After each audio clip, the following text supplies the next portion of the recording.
सखी। अरे ते जहिया से आई लहू ससुरा से तो अंत ना मिलत हो। अरे अंत में कुछ राज हो सखी। कौन बात हो? हाय सुना। सुनावा। लक्ष्मण जैसन देवरू बाड़े हमार, लक्ष्मण जैसन देवरू बाड़े हमार, लक्ष्मण जैसन देवरू बाड़े हमार।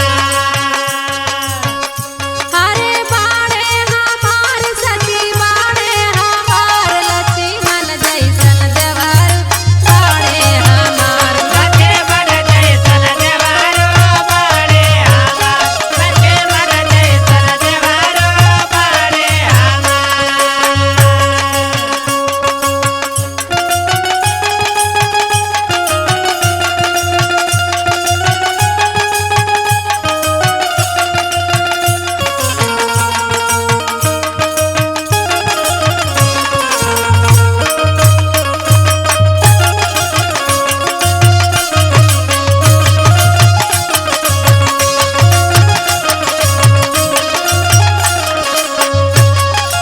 अच्छा सखी तब इतना उतावली होत हो।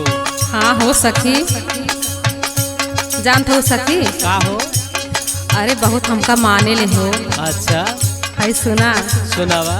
माने ले भैया के अपने उ बतिया, अपने ओ बतिया हो, अपने ओ बतिया, अपने ओ बतिया हो, अपने ओ बतिया। कमावा कर ले हो के दिन चाहे रतिया। दिन चाहे रतिया हो, दिन चाहे रतिया, दिन चाहे रतिया हो, दिन चाहे रतिया। सुन तो सखी। हाँ हो। यह बात बहु अच्छा माने ले भैया के अपने उ बतिया, दिन हो के चाहे हो के सखी रतिया। हरे कबहू ना कैले अखिया से मोर दीदार, लक्ष्मण जैसन देवरू बाड़े हमार। लक्ष्मण जैसन देवरू बाड़े हमार, लक्ष्मण जैसन देवरू बाड़े हमार। अरे बाड़े हमार हो, बाड़े हमार, लक्ष्मण जैसन देवरू बाड़े हमार, लक्ष्मण जैसन देवरू बाड़े हमार। ए सखी हाँ हो सखी। सही सही बतावा तो कितना माने लो। अरे हमहू मानित हो। हाँ हमका लगता कि कुछ खियावे लो उनके। नहीं हो सकी है सुना। सुनावा।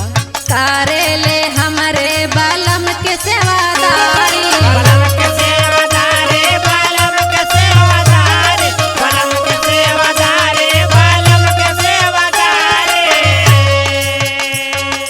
दोनों गोड़ा बाऊ दबावे पारा पारी। दबावे पारा पारी, दबावे पारा पारी, दबावे पारा पारी, दबावे पारा पारी।